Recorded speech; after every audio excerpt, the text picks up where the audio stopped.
and welcome to Highly Informed. I'm your host, Shaun Salvaje. Highly Informed is all about entheogenic education and news you can use when it comes to the world of cannabis and psychedelics. We're back from Vegas. Wow, what an experience it was. We didn't quite get to 12 or 13 episodes. And of course, it being MJ Biz, it was crazy, hectic, but still amazing. We got 9 episodes in the can.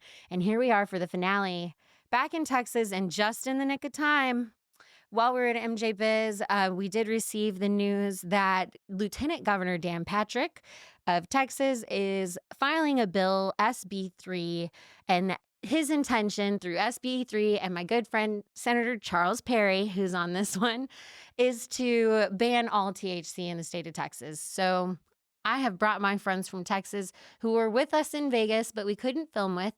We've come back home to Austin. We're about to go on a Capitol tour with the Texas Cannabis Collective to bring the people to the Capitol, to their legislative buildings, to show them how to navigate through the buildings, how to have a conversation with their legislators, and how they can participate in the 2025 ledge, because Texas, it looks like we're going to have to show up for this one. So Kim, Frederika, Nick, thank you so much for joining me. Yes, thank you for having us. How did you guys, when the headlines came out, how did you receive that news? I was not surprised. Sorry, go ahead. Go ahead. I would just say I was not surprised. I mean, that the lieutenant governor has made it very clear in terms of his stance on the plant. So I was not surprised, and it sounded like there was work to do. You know, there's education that needs to be given, and there's convincing, and the fight is still here to be waged. Yeah, I remember just getting the text message and was like, "Can we curse on this show? Is that okay?" It was like, "What the fuck? What is this?" I remember getting on the phone with Chelsea Spencer because she was coming out to speak for the Texas Roundup that we had there at MJ Biz, and she had already started pivoting what she was coming out there to speak on, because we were gearing up to come say, "Hey, hear about the big beverage boom in Texas and these beverages," right? And she already, she pivoted immediately and really gave some great insight as to what is to come. And, if you follow any of the cannabis attorneys in Texas, they've all been warning us this is about to happen. And so now is the time for all of us to come together, all the organizations. We need everybody to come together collectively. And really, we got a big fight on our hands. Yeah, I feel like I really am I'm hoping when we take the show on the road that we get to connect with Chelsea, because one of the things I want us to consider is, what does it actually mean? Is this, it's very real, but also, is it the only thing he can do, considering his legal position? Like, if we're looking at this from a legal positioning perspective, you have to, the way that America does it, you have to stack your chips high, and then we'll see where we fall. Right. I don't want to suggest that this is grandstanding by any means, and all Texans should take it seriously when it comes to our law and legislation. At the same time, you could feel it in the room, the gut punch, and the an underlying sense of panic, or a sense of, well, we'll have to do something. But I think we've got to be real smart about how we do it. And that's why I'm glad we have you, Nick, with us. Tell me, when you got the news, how did you feel? I think the gentlemen are smart men, right? And it's very easy to look at the facts and realize that a full ban is not the way this goes, right? It's objectively not the right way to regulate cannabinoids. It's not good for the state of Texas. I think deep down they know that. I totally agree. This is kind of in a negotiating position to start with. Hey, this is what I'm willing to do, right? Let's talk about what actually makes sense in session. So I think that's where we're going to end up. For the industry, I think it was actually great timing. We were all out there at MJ Biz, we were all there, within minutes, everybody that has business in Texas, which is most people, most major brands, most companies have interests in Texas. We were all getting together and talking about it. So it was kind of great timing, I think, for us, since we're all already out there. We were able to use that Texas takeover at MJ Biz as a real platform to start the conversation, to level set, to catch people up, and to get people involved. So I honestly love the timing of it because I think it was very good for us to get organized. Absolutely important for us to get organized and then also to bring it back to the national conversation, because even in our own state, like, not to call them out too much because I do love our friends over at South by Southwest, but I like Michael Jordan. It was personal when they cut the cannabis Yep. track this year. Yeah. And I was like, but this is when we need your The support the most, yeah. most. And fundamentally, Austin and South by Southwest and keeping it weird and keeping it, Austin, all Yeah. right. I was hurt by Yeah. it. How So- could you? Yeah. So when I saw that MJ Biz, though, was going to have a Texas takeover, I was flabbergasted and Yeah. also like, well, about time. Right. Yeah. You're right, Kim. Can you go into that a little bit? We're going to cover the history and prohibition of the plant in Texas, but through the Farm Bill and also a House bill that was filed in the state of Texas in 2018, I believe, hemp was allowed to be a market that we're self-regulating right now because we don't have the funds or the resources. Yeah. So we're doing it ourselves, but it has since that time just exploded and made Texas a real voice in this national conversation. So I'm hoping we can bring it back. Can you educate us a bit on how hemp has unfolded in the state of Texas, or what your experience has been as an Okay. operator, because you have seen a big boom. And when we are talking specifically about, hemp, usually we're talking about isolates and derivatives and processing in a way where we're making it consumer friendly, but it's not going to be that combustible flower. And it forced a level of innovation. What have you seen? So right now, and I'm going to be talking as one, I have a brand myself, and my customer base is retailers. That's who I service every day, all day. And that's really what I do. Why I do everything is for them, because our retailers, they're the ones out there selling our brands. They're the ones out there that are bridging that gap between supplier and consumer. And so for me, it's about educating my retailers on what are these products, how are they beneficial. I'm out here partnering with doctors that are medical prescribing physicians under the TCUP program. So when I am going into these retailers, or even being here right now speaking to you and your audience, that I'm just not giving you a bunch of BS. I've sat down with these physicians and even these attorneys and asked them, hey, what do you think is on this? Is this okay to say? So I feel like I'm giving good information when I'm out there. But what I have seen from when I first got into this industry, hemp, would have been roughly over 4 years ago, in the middle of COVID, basically. I think a lot of people found this at that time, right? There was a green rush. Yes, there was a Yeah. green rush. And it wasn't just Texas and hemp. Yeah. It was all across the board. Yeah. Everyone was, California, it was an essential good. It Yeah. was deemed an essential service. Mhm. Absolutely. So And for- dispensaries were left open. Yeah. Let's not forget essential services. Yes. And what That's great really timing key. too, Yeah. because in the middle of the pandemic, right? Depression was serious. People were locked in their Yeah. houses. I know. We just And we're shifted the whole still in a conversation. mental health So sorry. crisis. We'll get back to what we were asking. But when you say green rush, for me, it wasn't about I'm going to try to get in this and make some money. This saved my life. This plant saved my life. I 100% believe I would not be sitting here right now engaging in this conversation, getting ready to go with y'all to the Capitol, if this plant had not come into my life. And at that time, I wasn't even respecting my own self. So why the hell was I respecting what I was putting into my body? And a chance experience in a full rec state felt like with a bud tender, felt like a therapy session. And I left there thinking I was about to go get tore up. I'm going to go party. No, I left there and dove into, what was he talking about? Terpenes and cannabinoids, right? Really learning. And then the hemp housewife came about, which that's a conversation for another day, and turned into this beautiful thing. And it went from selling CBD tinctures, literally CBD 0.3% from full spectrum or broad spectrum, right? To Which is where we started after 2018. yes, that's exactly what it was. And I had a full line of products. A matter of fact, I forgot that I even had a 5 milligram THC gummy 3.5 years ago.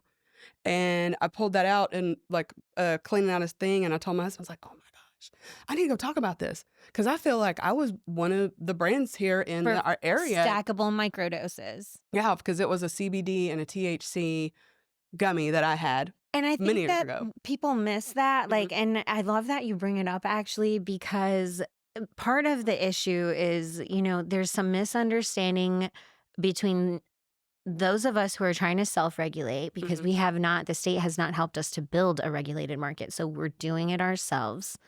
And the level of innovation and investment in research and understanding the product and really caring about our consumers that we're putting into this and building it from the ground up the right way, especially in Texas, because we know there's a lack of trust and we know the history in this state and that it's going to be a tough bridge to build, but it needs to be done because the nation's moving without us, and it will happen if this SB3 goes through and THC becomes prohibited. It doesn't mean that it isn't in the Lone Star State, and it doesn't mean that it never was. As we've seen, this war on drugs, this circular logic that was used in 1994 to create the paradigm that we are now in 2024, 30 years later, going through.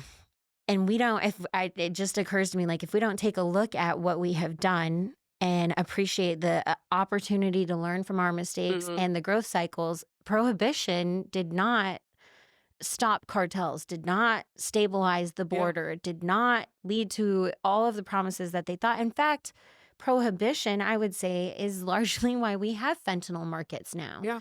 The regulated cannabis markets that we had pop up across the nation in the after 96 in California, as they were beginning to work on it. And then over the last 20 years, those regulated markets have answered a lot of those issues that we had with illicit activity and gang violence. And even it's not as profitable for cartels. Let's be honest. It's not a profitable black market plant unless you prohibit a regulated market. Now you have just driven up the value of what it can be sold on the black market, and you've made it increasingly more dangerous for patients and people who are just looking to get a product for, even if they're not using it specifically for medical purposes, for supplemental relief.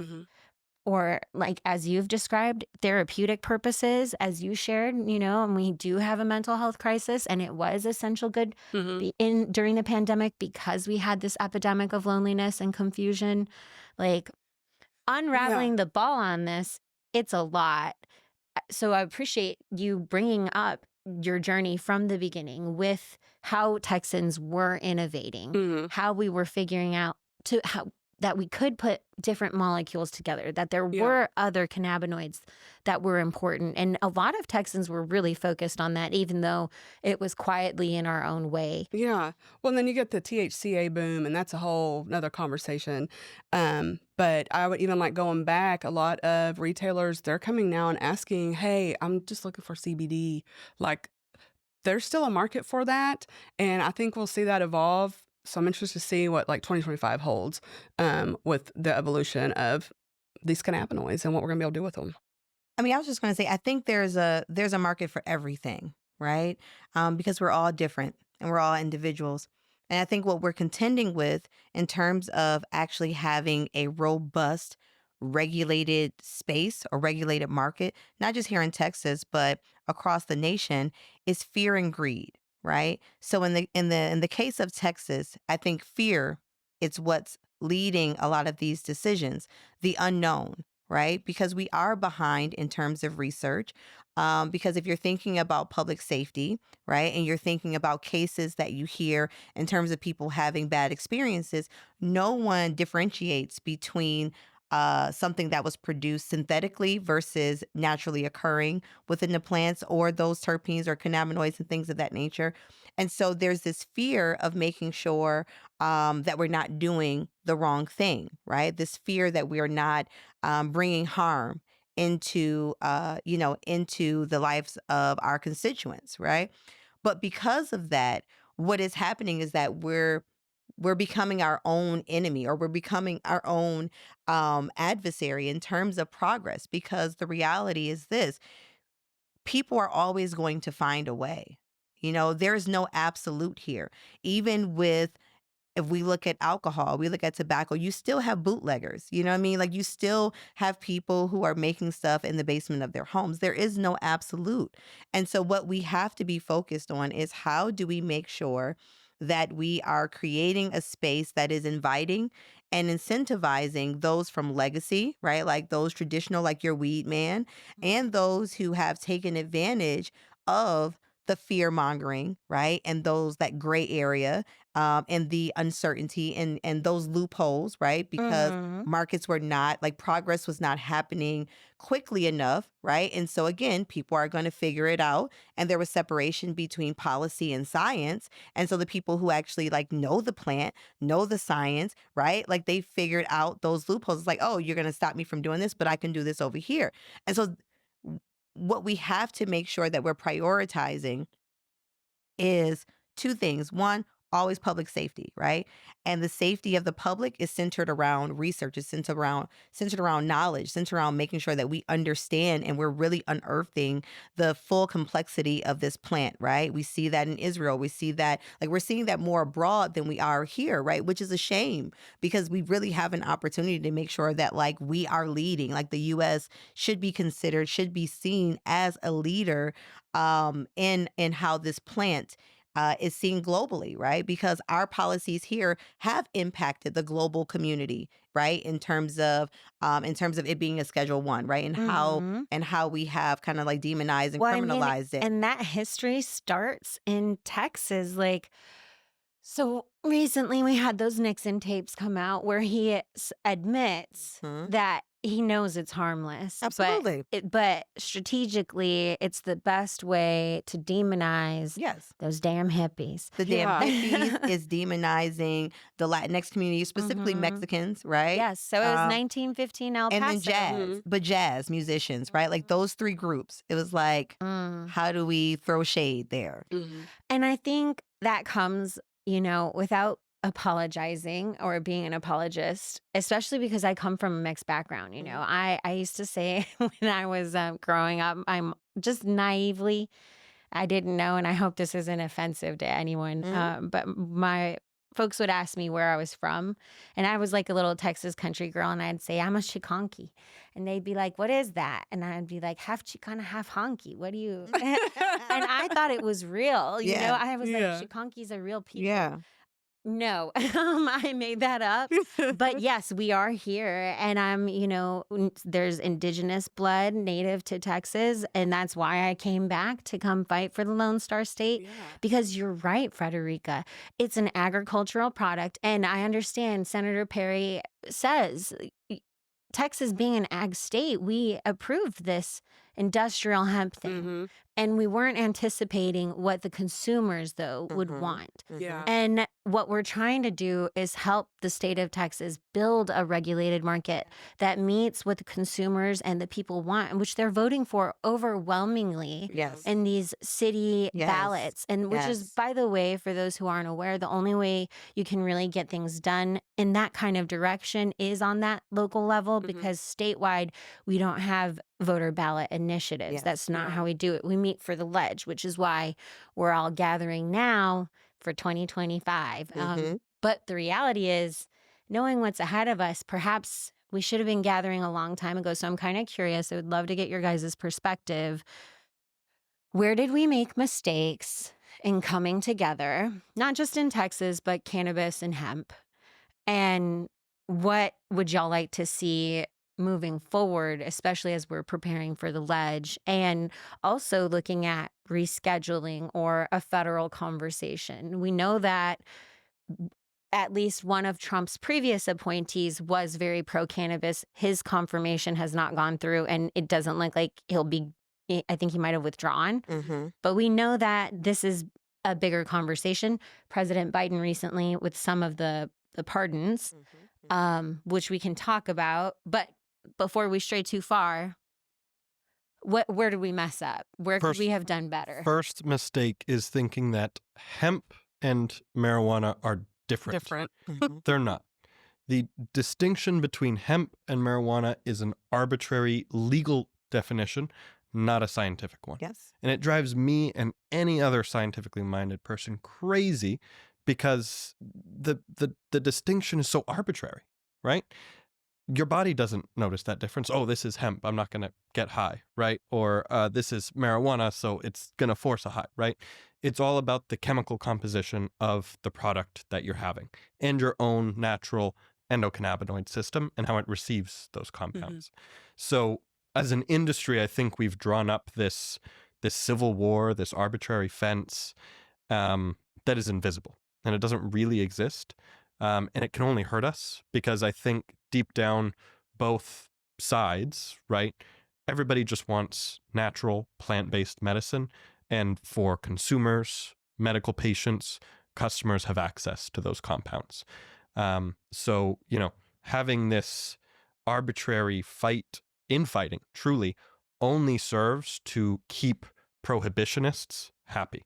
Because when, it's objective, right? If we work together, it's very, very clear, overwhelmingly, right, in votes that people want these compounds. And I want to speak to why I think people did that. And it comes back to this scarcity mindset, because from a marketing or business perspective, it seemed like over the course of the years, because I've been over here in Texas working across state lines and ancillary services and understanding their business needs for at least the last 5 years. And then also being here in Texas and us being like, just be quiet, you hemp children, you idiots. And I'm like, no, we have something. Have you heard of THCV? And I got to give credit to Tejas Aaron, because he's the one who introduced me to it. And he was telling me about how he was having his consumers, he was trying to partner with doctors and figure out a way, because what he was noticing with his consumers before he started doing the beverages, which, by the way, those are great drinks. It's true godsend for someone like me with an autoimmune condition, because the relief that it provides and it's not intoxicating. It's something that physiologically my system needs. And studies are coming out finding this. And so we have THCV 5 years ago, before all of these synthesized products, which were you had to create these products to innovate, because we didn't have access to whole plant. Saying. Yeah.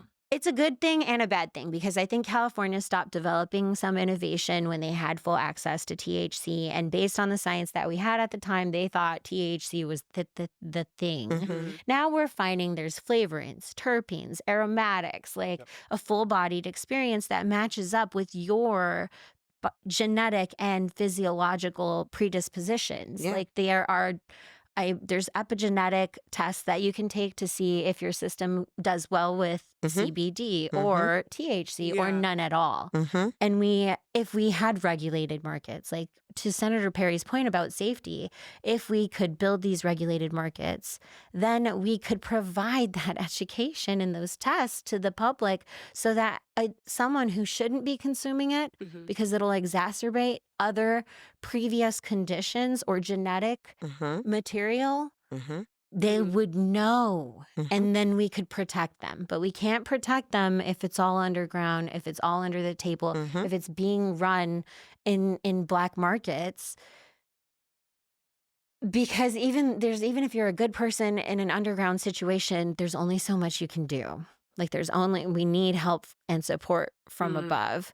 The first step there, above, Schedule 3, right? Right now, cannabis remains, most cannabinoids generally remain Schedule 1, illegal narcotic for the Controlled Substances Act. Yes. A lot of people feel Schedule 3 doesn't go far enough. I agree. Think it should be totally descheduled.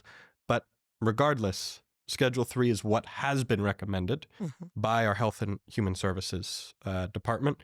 And, that's happening right now. That administrative law process is being carried out right now. That's the first thing that absolutely needs to happen, because just moving it from 1 to 3 will open research in this country. The number of hoops you have to jump through to do a clinical trial on a Schedule 1 narcotic is like, you're talking add an extra 0 to those millions that you need to raise, right? Yes. Add an extra 0 to the years that you need to spend in order to set up that study. So reducing those barriers to research is something I think objectively anybody, even if you're totally against cannabis, great. Reduce the barriers to research. Let's prove it, right? And see, okay, you shouldn't have these compounds if you're under 18 because it affects long-term brain development. Wonderful. But we need to do those studies. And I agree. There's plenty of compounds like blue number 3, red number 2. I don't know. Yeah. And we're learning that there have been, that scarcity mindset, that fear mindset, that pitted THC against hemp, Sure. which made no sense, is the same mindset that when you don't understand something fully and you're afraid that it will be the end of what you know and what has worked for you, even though what has worked for you is not really working. It's so strange how we just hold real tight to some of that, human behavior. Oh, yeah. And I would just challenge ourselves, the industry, and our legislators to really think critically for the people. What is the best way to be a good shepherd about this and bring this industry forward? Because as it stands, I think of alcohol prohibition, what that led to, and it did increase. It wasn't that alcohol increased the crime, although alcohol has its issues. It was that the prohibition of it led to this inflated market value in the illicit market that creates figures like Al Capone. And that once they come into those resources and that kind of power, it's going to be real hard to shake that off. And I would love to hedge those bets, Well, I think human nature is that anytime something is made taboo, anytime you tell someone don't do something, right, there is this pull to actually do it, right? It's like, why don't you want me to do it? What is that? I've seen people doing it. That kind of looks cool. I don't really believe this. I think the DARE PR campaign, right? The This Is Your Brain on Drugs. I tell people the war on drugs was highly successful. People some people say their language is the failed war on drugs. Now, you know me, I'm big on words. Words matter. We have to use the right ones. And so it did not fail. It did what it intended to do. And that PR campaign is one of the best that have ever been waged, right? One of the best that have ever been rolled out, right? Even to this day, I'm in the industry, I know better, and I still see the egg cracking and think about This Is Your Brain, on drugs. But that goes to your question. Your initial question was, well, where did we go wrong, right? And so in going wrong, I think that we, one, did not give the madness, the reefer madness, the PR campaign, the respect that it actually deserved, and understanding how ingrained it was or is, especially in the minds of people who are making decisions, right? That's one. And so the narrative cannot be to demean those people and think of them as oh, they're not evolved and they're so stupid and da da da da. You know what I mean? Because the energy that it takes to unlearn something, the energy that it takes to really open your mind to something that is totally opposite of what you have been fed and what you've been eating for decades and years is very difficult to do, right? And oftentimes that does not happen until it becomes personal, until someone is benefiting or has been impacted by it, right? So I think the first thing is we have to make sure that we're meeting people where they are and that we're respecting how they're coming to the table and coming at the conversation from a position of curiosity and trying to figure out like how we can connect the dots, right? And how we can show that we are more aligned than what they initially think, right? The second thing I think that this is, Nick, what you were kind of getting to is are these silos, right? Like we are allowing so many opportunities within this industry for us to be pitted against each other, right? So if it's not, if it's not hemp against cannabis, right, then it is adult use against medical, or it is, And we did see that in Florida. absolutely. And that is coming. I have heard the word that there's a lot of funding that's coming for Texas right now in a similar vein. So the more that it's In regards to the teacup? in regards to if we outlaw adult use and only have medical, and then those medical monopolies that are seeking for places to plant their seeds. Yet, Absolutely. And they Well, we haven't even seen any bills yet in regards to an expansion of the teacup. And so let's talk about interested to see. Sorry, we haven't y'all. seen bills. I It would doesn't mean conversations Yeah. aren't happening and money isn't arriving where it Yeah. But is. I would just say this. I would say this just to wrap up my thought. What we have to do is get on the same page internally. And we're not going to agree on everything, but we need to identify those 3 to 5 talking points that we all can champion.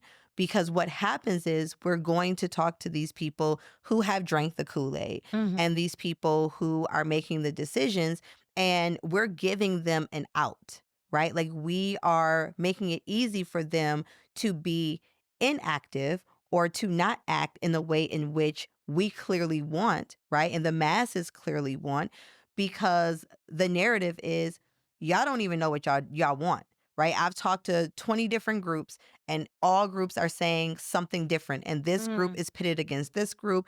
Like I said, we have and the it's petty separation of nonsense. I gotta say, it's pearl clutching bullshit, like from Dynasty, and I can't. It makes me cringe. And that's what I'm saying, because you have hemp against cannabis, you have medical against adult use, you have business advocates essentially against traditional advocates, right? It's like, oh, the business is all in support Divide of this and Schedule conquer. 3 or rescheduling, but the people want descheduling. It's like, no. We're stuck in nuances and semantics at this point, right? And so like what we have to focus on is progress.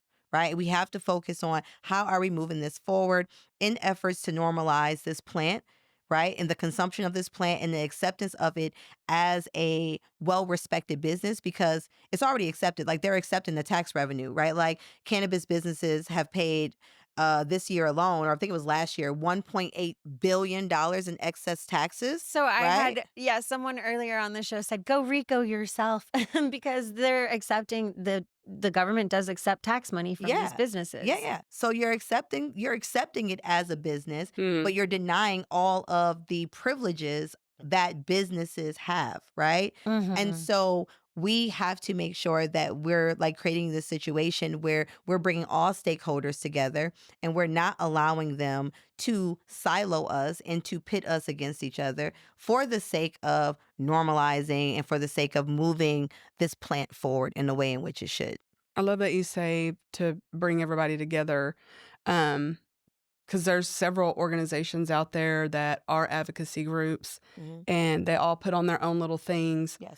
What I'm really excited about today is there's multiple representatives coming together, because Texas Cannabis Collective was like, let's put this together. And then we've got Nick and I represent an organization. You represent an organization. And that's just 3. And I can think of other people I know that are coming today that are a part of other organizations that want to advocate for cannabis and hemp.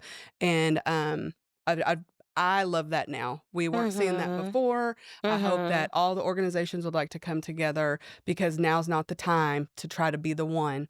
Not the time to be the one to say our group passed the bill. We helped to do that. We all need to come together as one big group to really raise our voices. I love that you said that. Yes, because I was animated. It was disheartening to see the infighting and to be like, guys, we got to center the why and the priority, because is us dividing and conquering ourselves, which to me is infuriating because it makes I'm one of those people who's really about efficiency, and that is the most inefficient process I've seen. But what you're saying, you're right. There's something in the water right now. So let's pull the energy back, call in the good stuff again. Because you're right. There's something in the water where folks are united right now. Maybe it takes a little boot in the ass from, a little threat from the Senate. Now, finally, a cannabis bill will be heard on the Senate floor. We've only been waiting for years. Yeah. We had a lot past the House, but unfortunately not the bill we wanted to be put forward. So, but here's the every crazy thing. emergency can be used to unite, the rest of us stakeholders, right? And I agree with Frederika 100%. We're in the time of building consensus, right? I may not agree with you on everything, but let's find the things we do agree on and go after those together. Everyone agrees that a ban does not make sense. Yeah. I mean, here's the interesting thing. We're up here talking about coming together and we're going to the Capitol and, we understand that there's a fight, right?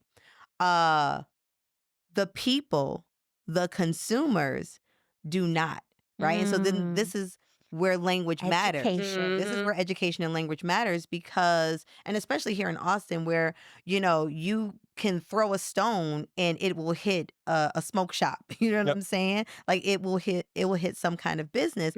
And so when I talk to just everyday regular people who are not ingrained in this stuff, what I hear by and large is that cannabis is legal. And that's not just here like in Austin, Texas. I'm talking about like all over the place. I'm originally from upstate New York. When I'm talking to my family who, they're in Atlanta, Georgia, and I'm talking to folks I'm talking to people all over the place, right? In my personal and my professional life. And the everyday person thinks that weed is legal. They think that cannabis is legal, right? They do not differentiate between it being decriminalized, it being regulated. You know what I'm saying? And so the issue with that reschedule, deschedule, it's legal. I can go to the store. Break it down for the consumer. I can go to the store and they don't differentiate. And the consumer is the voter.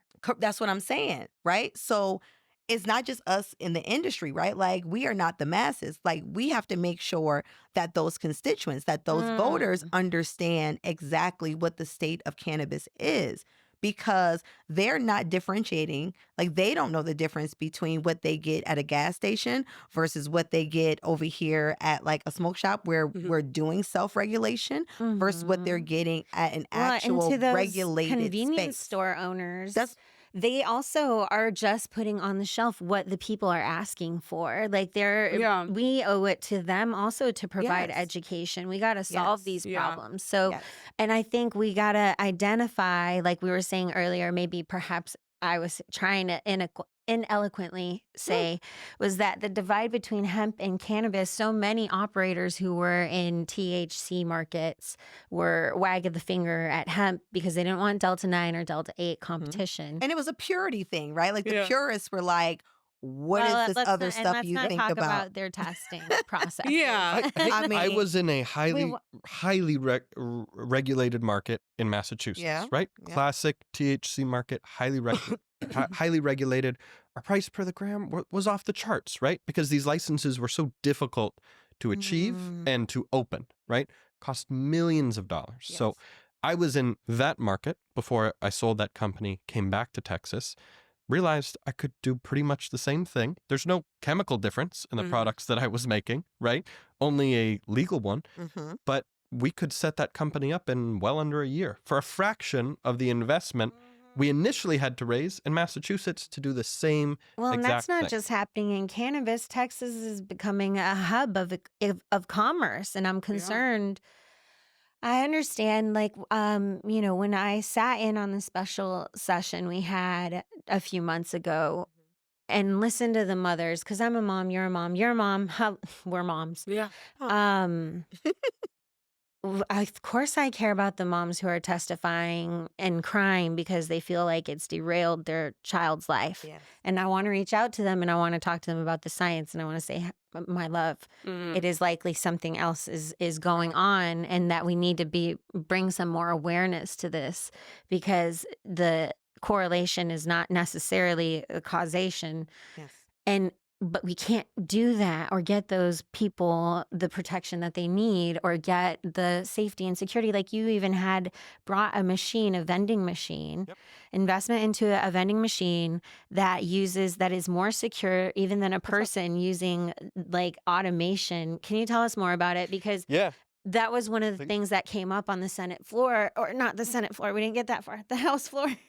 But we'll be there.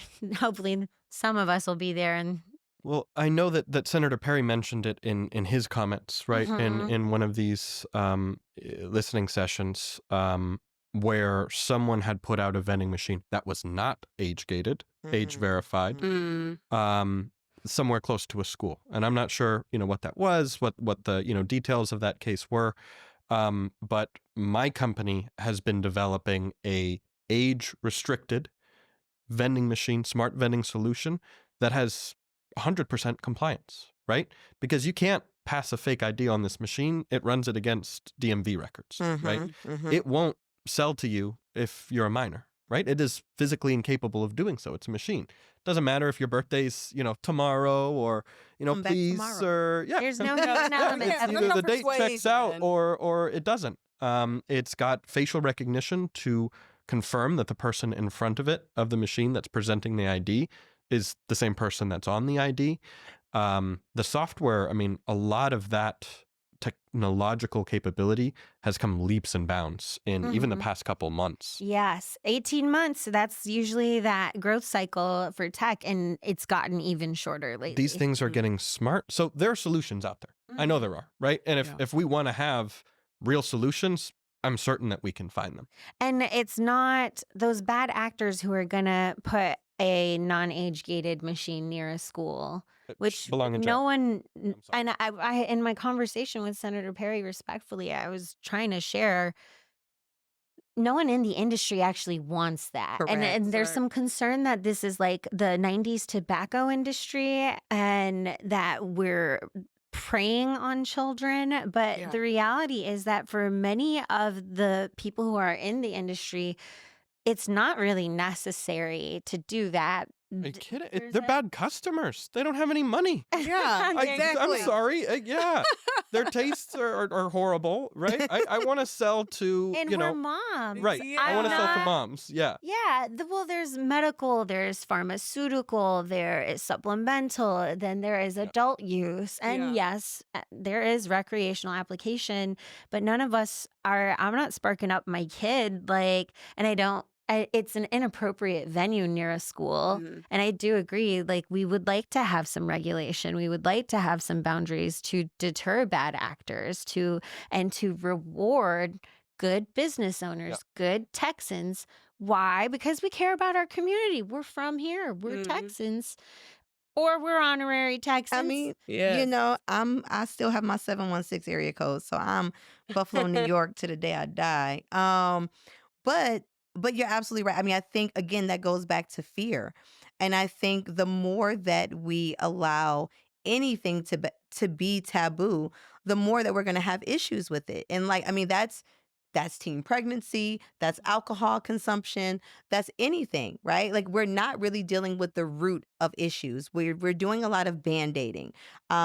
Even with the language of overconsumption, it's look, if someone has an addictive personality, then there is the possibility of overdoing anything.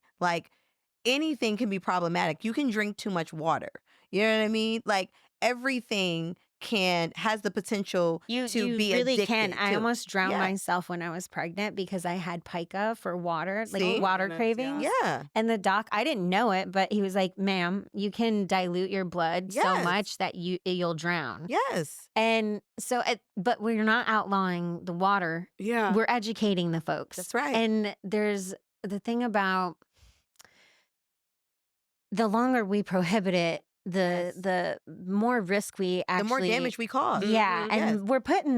we're putting kids at risk Yeah. because they're not receiving the education. They're not understanding how this affects their body, and we're not doing the research on how does it impact neurological development, if at all. Does it supplement it Yeah. in some cases? There's a difference between being a child and wanting to like experiment and just say like, oh, like let me try this, right? Like growing up, everyone like took like they snuck and took a puff of a cigarette, right? Like just Mhm. to see like, oh, the adults are doing this. What is this about? Oh, let me sneak and have, a sip of alcohol, or let me do this. Anything, right? Like there's a natural tendency to want to like explore and just kind of try some things out.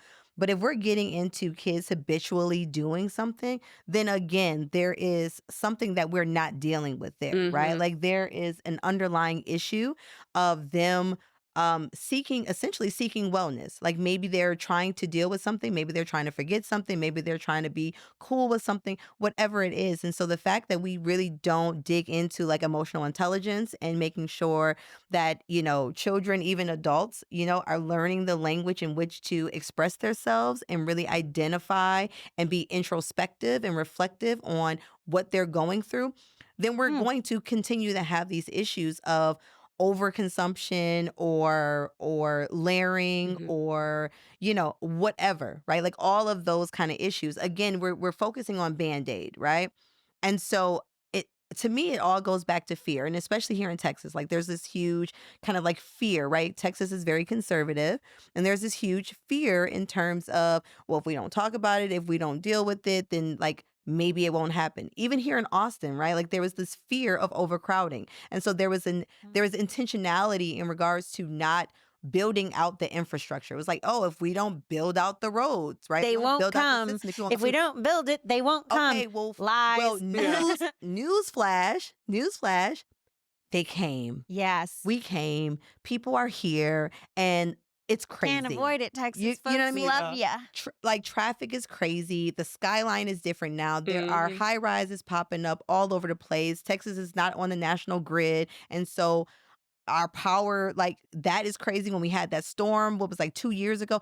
I mean, again, there's a theme here, right? Mhm. And so, Texas doesn't necessarily have the push that some other states had, especially coming out of COVID, because Texas has oil money, There right? you So, go. so a lot of other states were like, coffers are decimated. I We thought need to regulate this. We the want the money. would be the motivator. Nah, 'cause And Texas when got I money. got Yeah. wise to no, Texas just Texas fine has without agriculture. that. Texas has oil money. Like Texas is like, we good. So then We I have a think surplus. one way we should look at it, if it's not about the money, it's about Texas. It's about being the best. That's We have a right. chance Do to it be big in globally Texas. be the best Yeah. because we're a big ag state. That's Do why it I big. thought it was no brainer back Yeah. in 20 after the pandemic. I thought for sure in the 2021 session Mhm. we'd have more traction. And I am proud we did get some decrim measures, not full, but they can't if you're a mother and you consume, it's no longer grounds to have your children taken away from you. Yeah. Or smell is not Yeah. grounds for, or seeing is not grounds for. And in some cities, we have, and I want to acknowledge, and I'm looking forward to going to the Capitol and seeing old friends and hopefully some new ones. Yeah.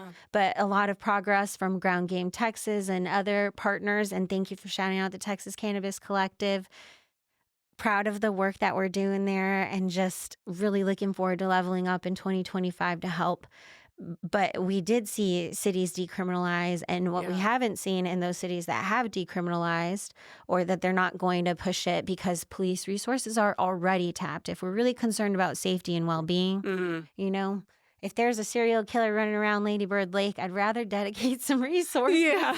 there and not Truthfully. proseking a mom, That's right. For Or having a joint. consuming- Yeah. which is good for her mental health. Listen, makes me a better mom Absolutely. every day. Better I say wife. it Well, and every they're day. finding that if you have PTSD or forms of depression, that you have an increased CB1 and CB2 receptors in your Mhm. brain, which would lead to a deficiency. Mhm. I would imagine of endogenous cannabinoids because you have receptors, but no additional naturally occurring cannabinoids. Yeah. So Mhm. I think we're going to learn a lot more about PTSD, Hence depression, why we need research, right? and perhaps that even Yeah. suicide Quick- being. Quick note there, because you brought up androgynous cannabinoids, which Yes. our bodies make, right? And CB1 and CB2 receptors.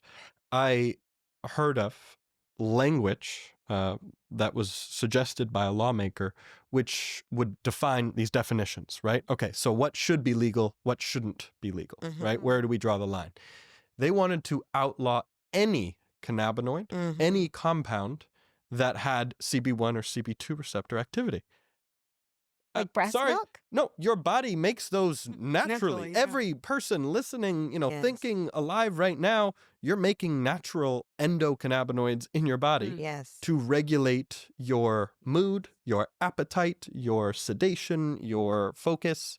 Yes, it is a real science biological body system. It is just like your skin, your respiratory, your cardiovascular, and your neurological system. Yes. You have an endocannabinoid system that is part of releasing dopamine and oxytocin between mother and child. There's cannabinoids in breast milk. Yes. In the colostrum in the early stages, there's an abundance of it, and cannabinoids are released at certain different points endogenously. Like perhaps the runner's high can be associated with this. More research is These are needed. natural regulatory systems that your body uses. The science behind you have more CB1 and CB2 receptors in states of depression, PTSD, and other such mental health states is validated by more studies, then the outlawing, I mean, life, liberty, and the pursuit of happiness, those are things that we stand by constitutionally, the right to access things that you need to live. And if it's a biological system, like if you have a deficiency of these materials that biologically you need, it's so Texan to just let it be. Just if you need it, it's a plant, it's yours, and just live and let live as long as you do no harm. And we can set up those self-regulating bodies, but they're finding so much. Yeah. So much research is coming out that we don't fully understand the health systems that we've set up, and we don't fully understand our own brains, and we're still figuring this out. And we can't research it though, however, if it's federally prohibited, Yeah. and especially if they take it out of Texas. So what do you guys think? How can we position ourselves as a leader? How can we, not only when it comes to our own legislators and reaching across the aisle and working together to figure this out, but also on a national scale? Research. So Texas has some of the top education institutions, not only in this country, but I think in the world. Texas A&M, for example, fantastic program for agriculture, for hemp. I got some friends at Chill. They're great group. We, should be spearheading this, right? This is a showcase of Texas innovation, of our knowledge, of our scientists and our researchers in this state, to develop the kinds of genetics that are going to create, the compounds that are going to go not only in the state, but nationally and worldwide. We've got fantastic healthcare centers in this state. Lots of cancer research is being done. These are all things that Texas could lead the way in, right? Not only for the country, but I think truly the world. I can't imagine if we had Baylor. Like I went to Baylor. I love Baylor Scott. If we had Baylor Medical partnering up with good partners and good shepherds in the cannabis industry, how far? And just the fact that Baylor, it is a private Baptist college, so them doing cannabinoid research though would be truly remarkable. And I think in alignment with Baylor's medical philosophy of being cutting edge, like they do have one of the best programs. We do have a lot of good here in Texas. We have a lot to offer. It's the third coast for a reason, all by itself, Maybe not all by itself, but we all do by like itself. to say that. It's one of the biggest Thank economies you. in the Well, world. we'll take the If there's a better compliment. place to live, let me know. I live here in Texas because I love it. Tell me about your move over here from the East Coast and what motivated it and how you've seen your story unfold as a new Texan? Well, I grew up in Houston. So, Oh, very well. yes, I'm very, very much from Texas, down in Clear Lake, where the Space Center is. Shout out to NASA, the space program. So I grew up in Texas. Ah, good. I Well, then left tell me what it was like coming to home. become educated up at Northeastern University, Boston, Massachusetts. Got into the traditional biotech pharma industry there, right? This cutting edge, science, looking for cures to cancer. I was a downstream process engineer for monoclonal antibodies, right? Which is what we use. These are biologics grown in a bioreactor to help people with cancer therapies. But I realized that cannabinoids as a class of compounds, right, had huge therapeutic value. And I realized that it was being ignored largely by the traditional pharmaceutical industry because of that Schedule 1 status.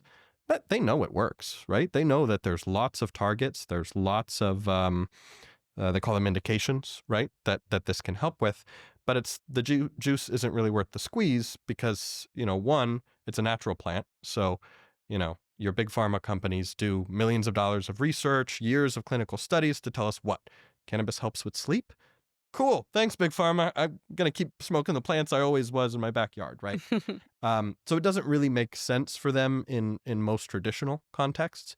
But I realized I could make a bigger impact in the cannabis industry and kind of professionalizing it than I could as, just another worker in the traditional biotech pharma space. So I jumped over maybe 6 years ago in 2018. Started a company there because that's where it was legal at the time. Massachusetts went full rec adult use 2018.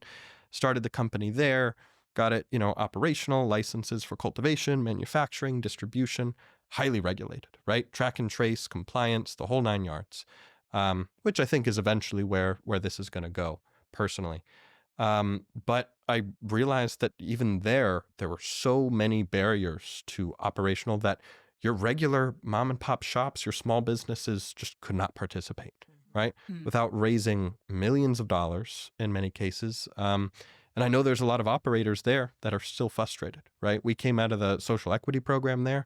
They are just now 5-6 years into their program getting social equity grants out in the state of Massachusetts. So when I realized that Texas had become actually one of the most progressive states in the country, and that, small minority operators could set up in the state of Texas for a fraction of what they could in these states that had whole social equity funds and programs for them, I realized, well, Texas is the place to be, right? It is the, place that a normal operator, a regular person could go, maybe cobble together $100,000 from friends and family, and conceivably set up a brand, set up shop, have a regulated product on the market. So once I realized that, moved right back to Texas quite happily, and I've been here ever since. And what has it been like being home? So tell people about Lazy Days. And the community that you're building out there. Yeah. I joined the board of directors of Lazy Days in 2022. It's an Amsterdam-style coffee shop. So we have coffee, cannabis, good people. That's really it. It's a lounge, so adults can come, enjoy a coffee. They can infuse that coffee optionally, not just with cannabis, but with kratom, kava, adaptogenic mushrooms like chaga and lion's mane, really that kind of health and wellness focus, right? And I invite any regulator that sounds crazy to come and check it out. You'll see adults doing normal, really pretty boring adult things. It's not a crazy drug den. Business Yeah, it's a vibe. meeting there. Yeah, it is. It felt like People come, they get a coffee, they work on their laptops, they do their thing. It's normal. It's totally regular. And that's really the ethos behind it. And our goal is to normalize that use, right? And show people that it's just everyday regulation of our bodies. Same way caffeine we're using an endogenous drug, caffeine, to stimulate our bodies and wake it up. You can also use CBD to chill it out, modulate your CB1 receptors. So yeah, it's fully regulated. We got all the licenses. You can come, enjoy a coffee, have a smoke. It's really a wonderful place, and we got several open now. And it does foster this missing sense of community Yeah. that so many people want us to get back to, including Senator Perry and including, I would hope, Lieutenant Governor Patrick. I'm not friends with him. But I hope, I would imagine every good Texan wants to be a good shepherd and wants to envelop the community with their arms and bring them in. And I think that's what we're trying to do here is the more we push this industry out and the more we avoid creating smart, safe regulations that support good business owners like yourselves, like Kim, beverages. I know we had to pivot and we didn't get into it, but I do think it's important to highlight the what is happening, what is working, where we are seeing progress. Because as a consumer and a patient, I've been waiting for beverages to take off. A combustible is not necessarily going to be the first solution for me, though it can be an immediate emergency solution. If I could have a regular drink that I could know is good for me with some THCV in it that shows remarkable results for diabetics, from what we've seen on the consumer side, no claims made. Just what I've seen. Yeah. So the beverage category in Texas, in my professional opinion, just blew up this last year. I think even like 2-3 years ago, there was like Dallas Startup Week, and they had a small little panel of people in hemp industry. And I think a girl that owned a shop in Dallas was on it.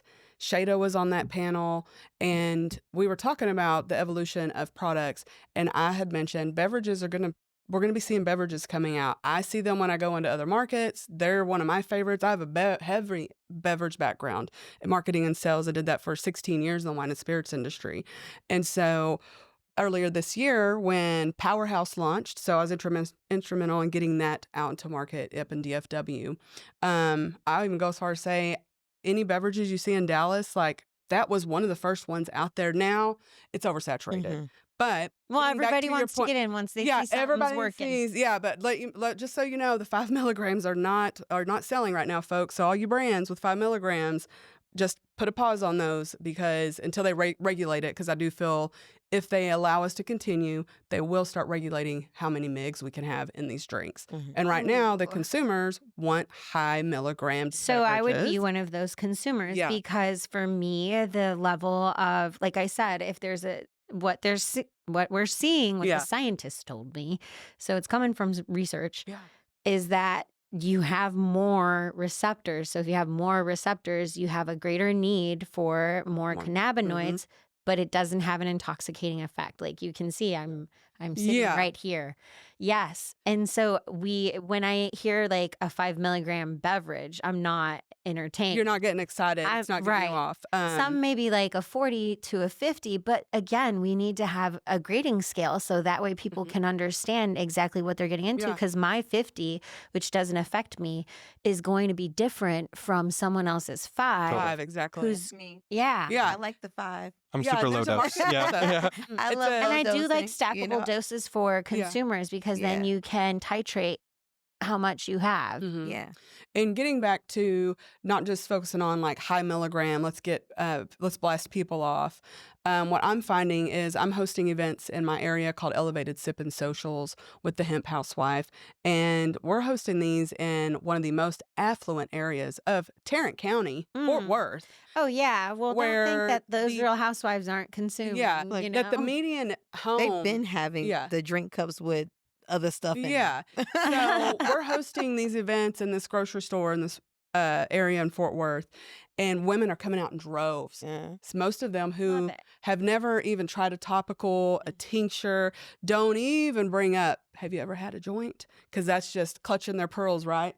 But what I love it is so many women are trying cannabinoids for the first time because of these beverages, because this is less intimidating. They can walk into their grocery store now and buy cannabinoids. Much less risk. I would rather have an infused beverage than an alcoholic drink in a space where I don't know the folks around me. So I'll tell you, people would. What's today? The 13th? Friday. December 18th will be 1 year alcohol free. Was the last time I drank alcohol. You do not vibe your highest whenever you're consuming alcohol. You're not a good representation of yourself or my brand when I'm consuming alcohol. And so this is probably another hot topic. We could get into a podcast about what I'm about to say. I'm not a fan of alcohol at cannabis events, period. I am highly concerned about the crossfade. I'm not a fan of all these events. We're having them at bars and everybody's getting drunk. And people can say, oh, well, y'all are getting high. You know what? Everybody's getting intoxicated in some shape or fashion. But I'm not a fan of let's have a line of shots and drink beers. And by the way, let's advocate for cannabis. It just doesn't. It's not your thing. Not my thing. So there's going to be room for folks who want to Yes. enjoy themselves, and we need to create regulation for safe. Yeah. Could you Safe imagine? consumption. Right, and we have TABC for things like alcohol. Though let's not get too crazy, Texans. Yeah. Used to be a Well, bartender on 6th Street and TABC. Yeah.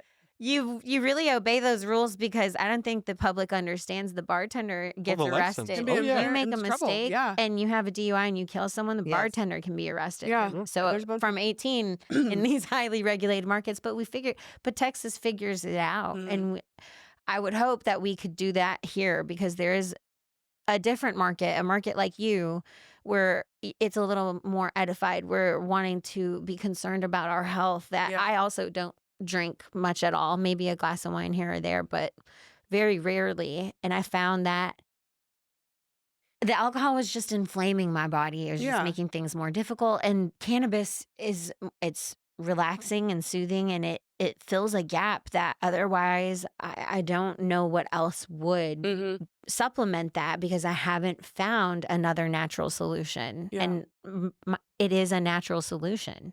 I think the important thing here is people should have the right to choose, right?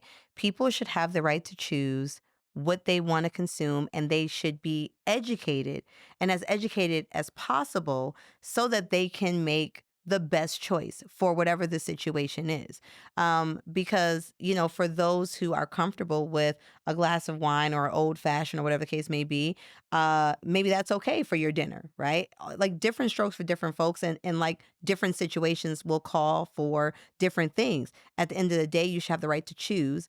And there also should be an understanding in terms of moderation, right? Like in all things in moderation. And as long as you're making an educated decision, and you have the access in order to get what you want and what you need, I think that you're okay. I think specifically here in Texas, just kind of going back to your question. So Texas is, a little interesting for me. It's a little tricky for me because there are definitely things that, I've been here almost 10 years, right? And there are definitely things that I appreciate. There are things that, you spoke about being a mom. And so, when I became a mom or learned that during COVID, Texas infant and mortality rates for Black women, for women of color specifically, are on par with undeveloped countries, right? And so when we're speaking about, these hospital systems and healthcare and things of that nature and ways in which, Texas shows up, Texas has some work to do, right? In regards to that, Texas has some work to do. But specifically in this cannabis space, what I would say is Texas is already leading, and it appears that they don't want to accept that they have already set a precedent and created a landmark situation. And I believe that it is partly because it is not what was intended, right? And so because this is not how they thought it was going to go, there is this reluctance of stepping into greatness, right? Yes. As president of MCBA, Minority Cannabis Business Association, I have an opportunity to get a full picture from like coast to coast, right, in terms of how this industry is developing and what's happening. And it's specifically around like equity issues, or specifically around how diverse the space is, right? And we know the numbers in terms of C-suite and ownership and, all of those things. Specifically here in Texas, Texas has, set a precedent of creating a space that is accessible, right? Yes. And so oftentimes when people hear of equity or they're thinking about, those programs you mentioned, Massachusetts, it is because the industry is not accessible. You know what I mean? It is because that millions of dollars are needed to stand up just to get the license, right? Not to go the next, to the next point of opening up your doors in whatever part of the supply chain you're in. The barrier so high The that you got to barrier- subsidize ladders for everybody to This is climb what up I'm over. saying. So that is when it becomes necessary because it is not accessible in and of itself, right? It is based on your network and your net worth, right? And so Texas has, specifically in terms of hemp, It's very Texan. it is an accessible market, it is an accessible industry, right? Where people can come in, the mom and pops, the small business, the craft, if you will, Yep. which is actually the backbone of America. That's We know Texas. that is Texas. Those who are going to put on their boots That's and it. get out there and work Do the for work. it Small can businesses succeed here. Small businesses drive our economy, right? When we think about the 500,000 jobs, like the over 500,000 jobs that have been created in the industry, when you break that down, it is because of like small and medium-sized businesses, right? They drive our economy. And this industry is very much regionalized and localized. Yeah. Like it'll be different from LA to Austin, Absolutely. completely different Yeah. from Colorado to New York. I Well, mean, hell, from Austin and to it Fort should be. Worth. from Oh, yeah, Austin to it's a Fort different Worth, market. it's completely different. Yeah. And it should be. And so in my eyes, right, Texas needs to like just accept the greatness, right? Like to, you know what I mean? Like Yeah, to I accept love this, how totally accept Yeah. this position, accept the fact that like you have actually done it right. you've actually created something that should become the standard or the model in terms of creating an accessible space, right? To where you don't need the assistance, if you will, because people can really, like we like to say in the US, pick yourself up by your bootstraps, right? Mhm. People are able to actually strap. People are able to actually do that. You know what I mean? And so I feel like Texas is in its own way because this may not have been what was intended. Mhm. Understandable. And there's a level where I confess that Senator Perry said, y'all tricked us. And it wasn't intended that way by any means. And I Yeah. think that's where the miscommunication isn't. We need to be better about being good partners. It wasn't a matter of trickery. It was a matter of what the people asked for, what Market the forces. consumers wanted, and us trying to create safe ways to get it to them because we knew there would be other actors. And what I don't know if I finished the thought, but Prohibition is what leads to markets like the fentanyl market. It's what leads to bigger problems. The war on drugs, we saw an increase in cocaine, crack, heroin, and then it didn't work. Mhm. Let's It never find works. it's not, and it never will. Prohibition markets have largely driven human economies from day one. We've got to figure out how to work not with a prohibition market, but in a way that we are addressing what the people are asking for, because that is who is asking to be governed, right? We got to check fear and greed, right? And I mentioned, I got into the fear thing, but in terms of the greed thing, is how this commodity, how this plant is taxed, right? Because there is a greed associated there where you have, in some states, 35% tax, you know what I mean? Between excise and local and this and that, or whatever the case may be. And so what happens is we are essentially causing the demise because we're being short-sighted because of our greed. So You want the California tax money now. is struggling, Yeah. and their industry internally. So some of their operators have suggested that what they really need is for federal to be unleashed, so they can backfill the gaps in spaces where Absolutely. you can't grow the plant as well. But and that's a good note for Texas that we could also meet that market share in Yeah. Texas. And not only that, but right now they're coming here. A lot of them, they want to come here. They're waiting to see what happens. And I would love for us to sustain what we have, where we have this nice balance of being able to service Texans and provide for those who want to come to Texas to live this Lone Star dream. But that means building the infrastructure. Yes. Yeah. Yes. I so love- accept it. Like, let's accept where we Accept are. your great leadership. Accept the Yep. demand. Accept the demand, right? Because it's clearly there. Stepping up to the plate, Texas. And let's move forward. Let's move forward. Because what I can guarantee you is this. The more that it is fought against, the more that legislatively they try to roll back and put the genie back in the bottle, right? The more that greed takes the lead and we are pricing things in a way that does not make sense, we are pushing the consumers, right? Those who were kind of curious, who have come over, right? Those who are OGs, those who are, looking to, use it as a way to regulate and microdose and the future just- consumer, the and normal future. future consumer who wants to consume a cannabinoid, correct. a non-intoxicating form because it's good for their health. Mhm. But we're pushing them into legacy, right? We Mm. know the legacy space still outperforms our regulated market 3 to 4 times, Mhm. right? And so they try and use this carrot and stick approach, right? Like the stick approach is like legal, like, oh, these people are going to go to jail. We're going to crack down. We're arresting people. We're doing this. We're I love doing that you brought up sticks Oh, and we're gonna carrots. we're issuing more compliance and da da da da. That has not worked for the totality of prohibition in any prohibition movement. No, it doesn't That work has on not an worked. international level either. It's not going to work. Mhm. And so unless we figure out how to make this regulated space inviting and we incentivize those who are in legacy or in the gray market, if you will, and in the hemp market, right? To come into a regulated space that honors the full plant and does not splice it, Mhm. right? Unless we figure that out, we are not going to have a robust, sustained, or successful cannabis industry in the United States. Mm-mm.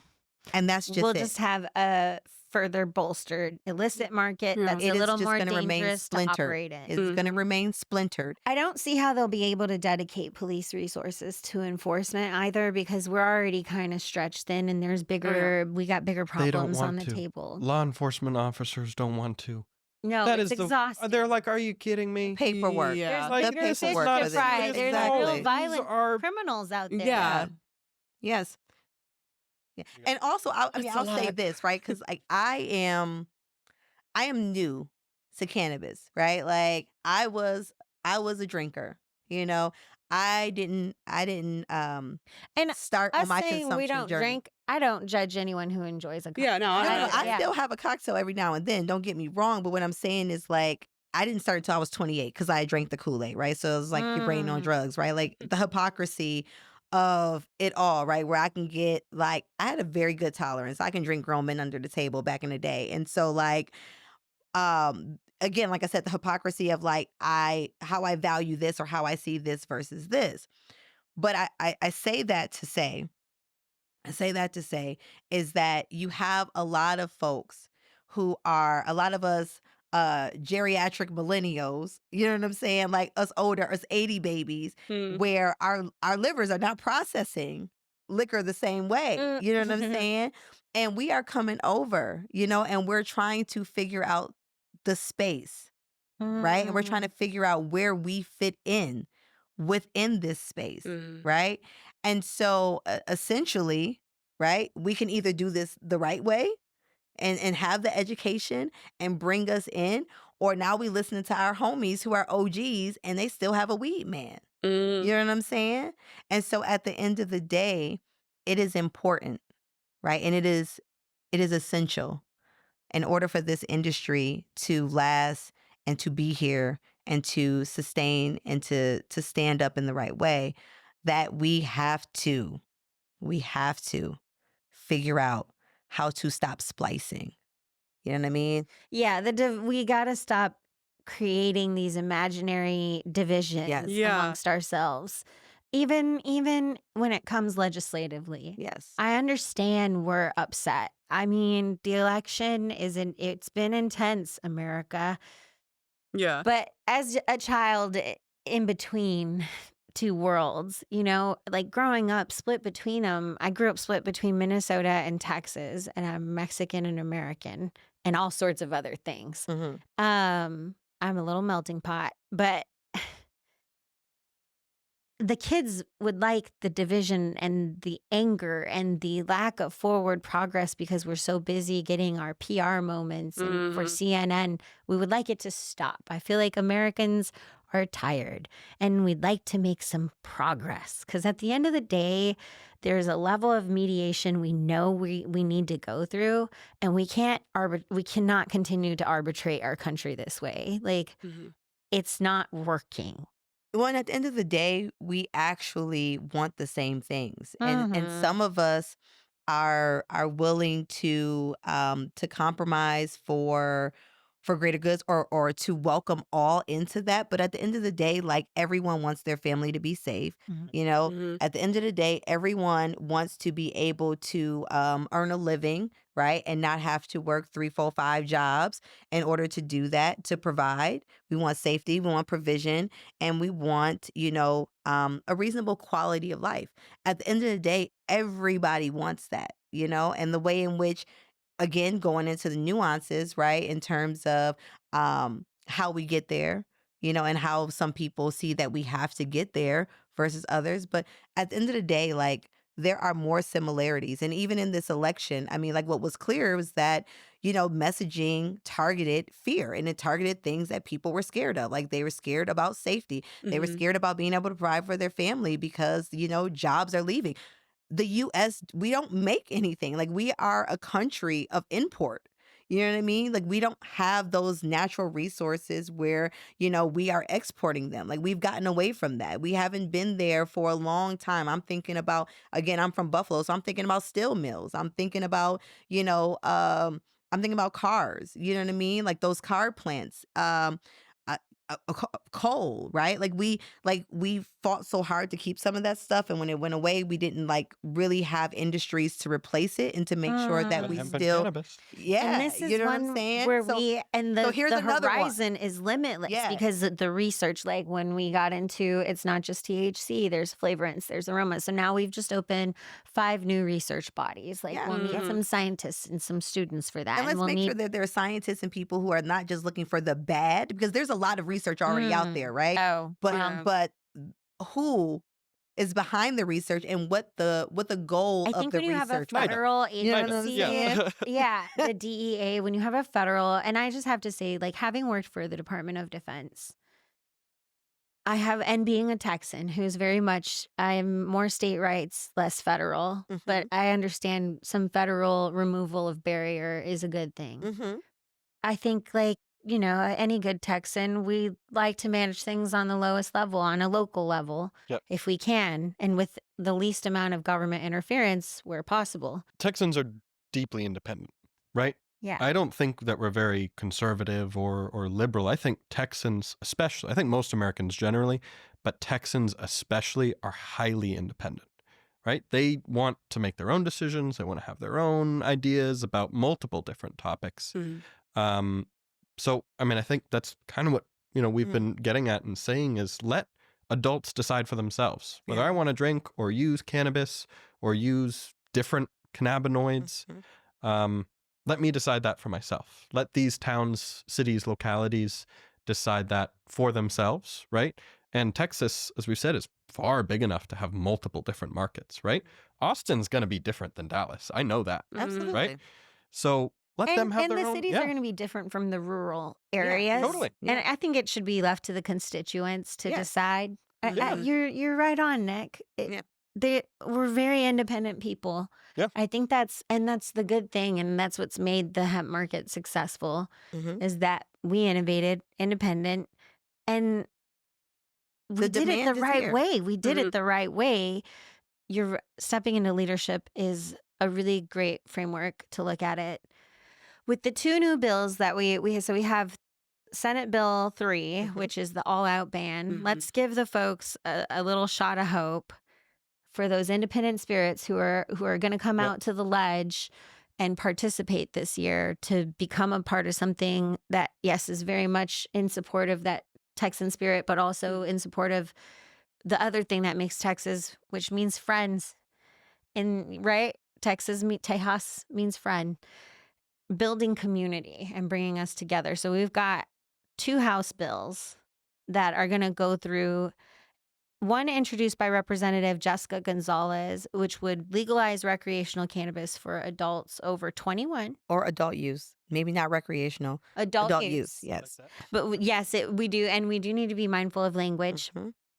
Bill is written for recreational. So that's on Yeah, us. I We need always to say educate adult our use. legislators. Yeah. Yes. Let's have that conversation when we're on the House floor. But adult use for those 21 and above, Mhm. possession up to 2.5 ounces with a 10% sales tax. Mhm. And then we've got HB 1146 by Representative Penny Morales Shaw. Mhm. This is for medical expansion. Mhm. We've tried this one a couple times for chronic pain and other debilitating conditions. Mhm. So looking forward to what we have for the 2025 ledge, we're looking at one for expansion of conditions, but Mhm. not necessarily expansion of the medical program, which we haven't seen any growth not on. yet, yeah. Which we need Yes. Yep. desperately. Yes. I feel Desperately. like, yeah, like you said earlier, that doesn't mean the conversations aren't happening. It doesn't mean like, I think that's great. Yeah, I want full adult use legalization here in Texas. But can we really just jump right into that without expanding the teacup and having a real medical program? So we need both, probably simultaneously. And that was kind of my fear about Amendment 3 in Florida, was it looked like I'm not from Florida and I won't get too inside baseball, but it looked like a play to have monopolized medical industry. Absolutely. Yeah. That is. What that ends up doing, especially in a space like Texas, the medical space can't always keep up. Like, one, they don't always have the best growing practices or Yeah. conditions. Mhm. And just because they're medical doesn't mean that their efficacy is actually all the way there. In fact, we're finding that a lot of, adult use growers are the best. They're the Mhm. best, and they should probably be growing the medical weed, to be Yeah. Well, honest. Because they also have the most diversity of compounds, right? They're not just Mhm. self-selecting And for they're highest innovating, THC, right. right? They're getting those minors Exactly. like THCV or CBG And selecting or for what CBN. you think is the medical benefit, THC, can actually limit what you actually yield, and it might not actually be the best product. Mhm. Mhm. So the issue is, if we have only a medical market in a state as big as Texas, it'll take time to set up. Patients still don't have access. Correct. Like, that's what we have right now. We have Was it 3 3 operators and 2 Mhm. who are Yeah. Right? That's where I'm like, we got to really expand and that such a program. low threshold for product. Yeah. So the product's really expensive. And like I said, for someone like me, I'm going to need a much higher dose. So the motivator, it's killing the medical market, because the consumer, someone like me who would be a medical patient, is Yeah. going to An a apothecary down the store. street. Yeah, I'm going to a shop where I can find a tested product, a good one, and at least look at other compounds that might be contributing, and then just get my own experience, because even between COAs, you can have a different efficacy, a different experience. Mhm. So yeah, I get why the medical operators want to do that, because then they get to own the market, and who doesn't want to own a market? It's fun. But in reality, we can't. That's so anti-American. That's so the monopoly of it all. No, I mean, it is Yeah. American. It's Yeah. not anti, it is. It's anti the people yeah, of I'm not no America. way out Yeah, here yeah. The saying- people. Yeah, Yeah, but I'm it not is no way absolutely American, American. right? Like, To cannabis. try to do it. Yes, Yeah. cannabis is a microcosm of the systems and institutions that, like, we're operating That within, we've already right? played. Monopolies and oligarchs, like, that is alcohol, that is tobacco. I mean, like, if you look at even in communications, right? If we're looking at Woo!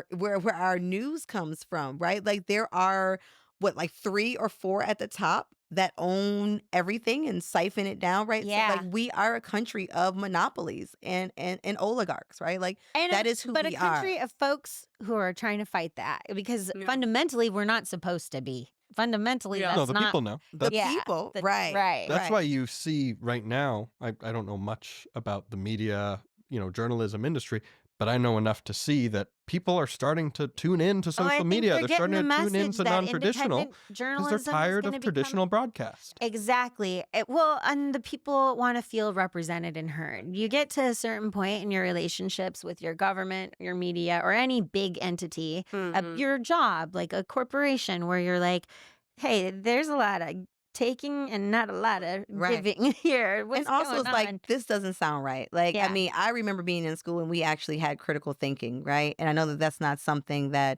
is taught now, but I think, especially there was a shift during COVID, right? Because there were these captive audiences, right? Like, we were all there, we were all at home, whatever, and we were consuming what, these images and these stories. And then we had the time, right? Like, we had the time Let to me start digging research that. and Hold going down the on. rabbit hole. Like, that does not sound right. Like, what are we talking about here, right? And so I think even in, this industry, and I would say even in, like we say beer, right?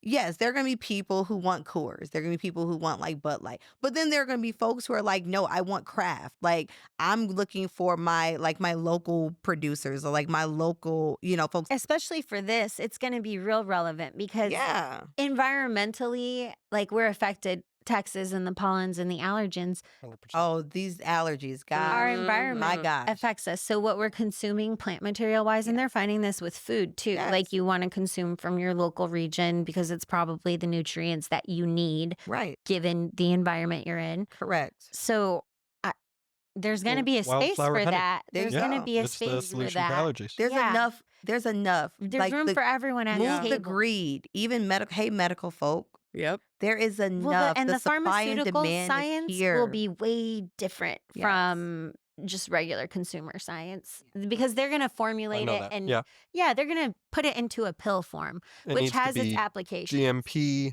even at next level up, EU GMP. So, I mean, that is product, active pharmaceutical ingredients that are highly purified, highly specific for very specific indications at very specific dosages that have gone through double-blind, placebo-controlled clinical trials. And they to will prove want to their do efficacy. their thing in Yeah. that space. They're not going to want to. And they're going to have a market for that. There are going to be people Absolutely. who want theirs in a pill form. And there are going to be people who want theirs combustible. And there are going to be people who want theirs in a liquid form where they can, they can drink. There are people who want, there's enough, right? We know that the There's reason abundance why here. there's abundance, right? Like that scarcity mindset you originally started out the conversation with.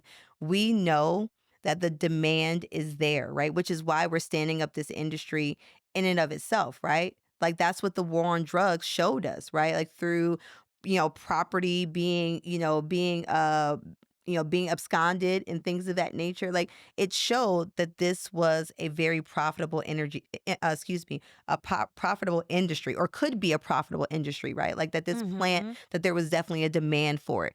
Well, This is and why well we're here. before This is why we're Prohibition, regulating. Cannabis was common. Like, Yeah. things were made out of hemp. Sales of the boats. This is one of my favorite points. If you look at the totality of human existence and the totality of the existence of the United States of America, it is more common for cannabis to be freely available and legal than it is for it to be prohibited. Yeah, Prohibition new only thing. started 1931. Yeah. This is a 1915, El new- Paso was the first city. That's And right. that was largely racially motivated and is. following the Mexican-American War, politically motivated, because we're talking about property lines. I mean, and let's Texas talk about our drawing its tribal sisters boundaries. and brothers, like our tribal communities who have used this for, Centuries. eons, right? Mhm. Centuries, in terms of, their practices and how they observe and how they, tap in their ceremonies and things of that nature. So it is here. It has always been here. Part of the reason why one of these tags is weed is because it's literally a weed and it can grow. You know what I mean? And so, yeah, I mean, like we fine tune it, right? Because like we know the different things in terms of the science. So that's why research is important, because we know like what live soil, like what that can do, right? Like we'll understand those things. But the fact that we keep demonizing specifically the female plant, okay, and trying to control her, is ridiculous, off-putting, and it will not work. And so it's like, look, we can do this the easy way You'll or the just hard drive it way. underground. Yeah. That's it. We can Which do nobody this. wants. Look, we can do this the easy way or hard way. Like, do you want this industry to stand up? Do you want the tax revenue? Do you want the jobs that it can provide and it can create, right? And I think that And this do is you want to lead the way? and do you want Or to lead do you the want to way? get dragged behind? And this is when I think to your question about, how do we address this legislative cycle and just, in general, I think we have to start having conversations with our politicians in terms of from a point of curiosity. And anytime a bill is introduced, like, let's actually get to what are you trying to do here? What are you afraid of? What are you trying to protect? What are you trying to block? Because 9 times out of 10, there is a way in which to do that. 9 times out of 10, people who are in the regulated space actually like want those protections.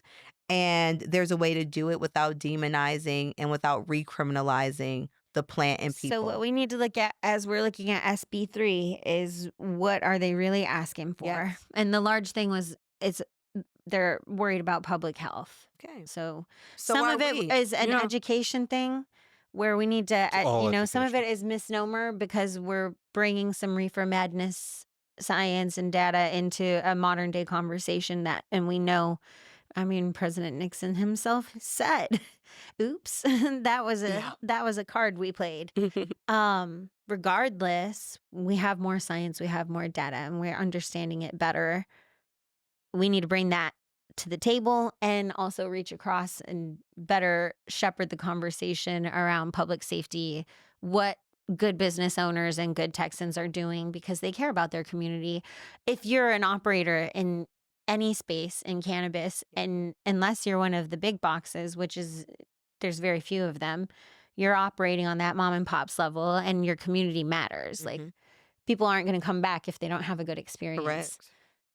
So, and we care about it's clear that most operators are aware this will influence how we design infrastructure across the United States in the future.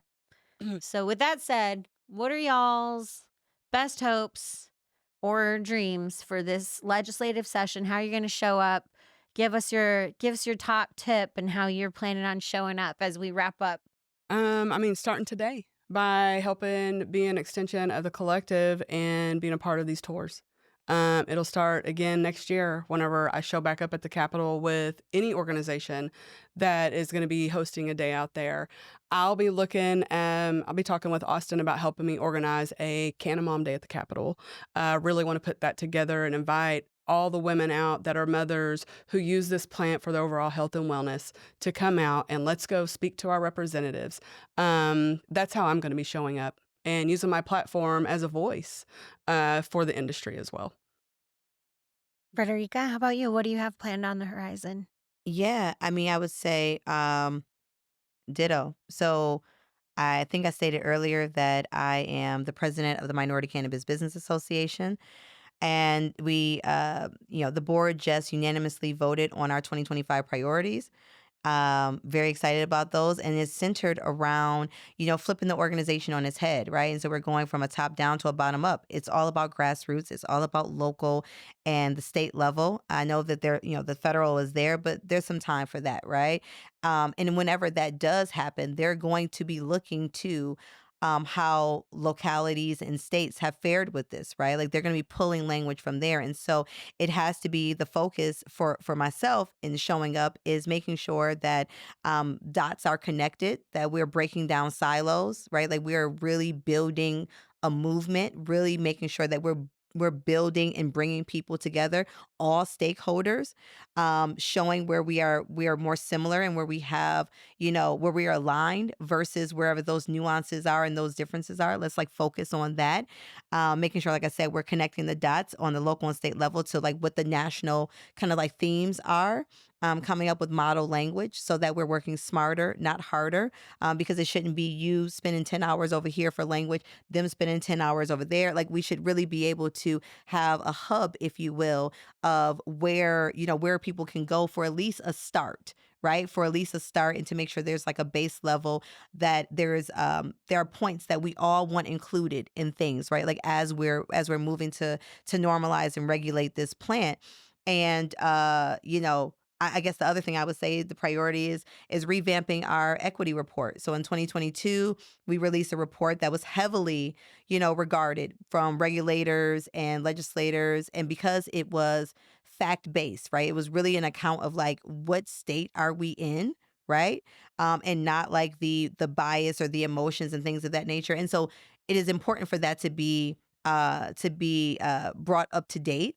And to be expanded, right?